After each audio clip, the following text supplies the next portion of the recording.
When you think of ancient history in Africa, the first civilization that comes to mind is the Egyptians. But did you know that there was a great civilization that actually conquered Egypt to the south? This civilization is known as the Kushites or the Nubians. The Kushites, also known as the Nubians, existed from approximately 2,000 years before Christ to 350 AD. Sometimes the Kushites and the Egyptians had a peaceful relationship, and at other times they fought each other for control of the Nile. The Nubians looked different from the people of Lower Egypt. On the walls of Egyptian temples, the Kushites are shown with darker skin and curly hair. If you travel to Upper Egypt, which is actually to the south near the modern-day country of Sudan, you will notice this change among the population.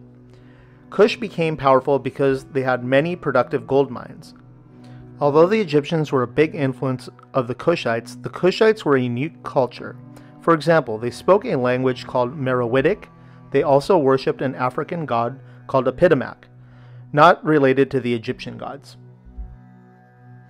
There will be 5 topics discussed in the video. These include Kushite Sites, Kushite Leaders, Egypt conquers Kush, Kush conquers Egypt, and Kush's enemies. The next topic is Kushite Sites.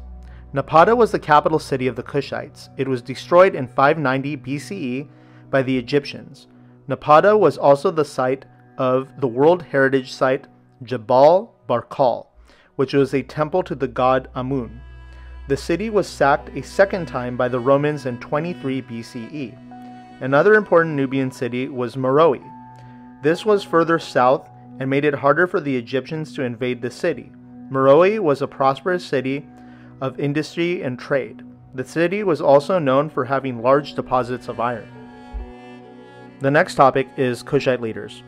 The Nubians had female leadership, which was a common practice in African societies. They called their queens Kandakes, who co-ruled with their husbands or sons. In fact, the name Candace comes from the Kushite title for queen, Kandake. One of the most famous queens of ancient times was Amenorrenes. She is known for defending Kush against the Romans. Another important ruler of the Kushites was King Pi. Many of the Kushite rulers who ruled as pharaohs in Egypt were known as the Black Pharaohs by historians. King Pi was one of these.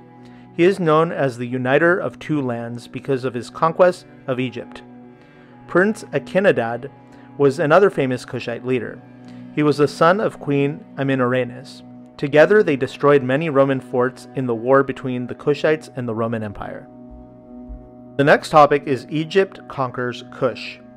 Egypt conquered Kush or the Nubians from 1600 to 1100 BCE. In return, the Kushites had to give tribute. Some of the items given were slaves, cattle, gold, ivory, and ebony. Egyptianization occurred among the people of Kush. This means they began adapting the culture of the Egyptians.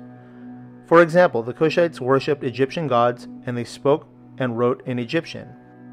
Kush rulers also began building a smaller type of pyramid than the Egyptians to the north. Here are a few examples of the Kushites shown in Egyptian art.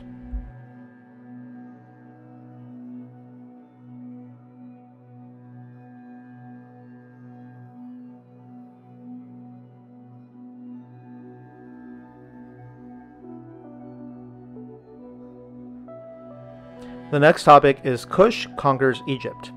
Although Egypt controlled the Kushites for about 500 years, fortunes changed and the Egyptians were eventually conquered by the Kushites. This happened in about 730 BCE. King Pi of the Nubians was the man who succeeded in conquering the Egyptians. The Nubians did not destroy Egypt, but instead they built more monuments, pyramids, and temples. For example, they built Jabal Barkal Temple. Here are a few examples of the Egyptian influence in the Kingdom of Kush.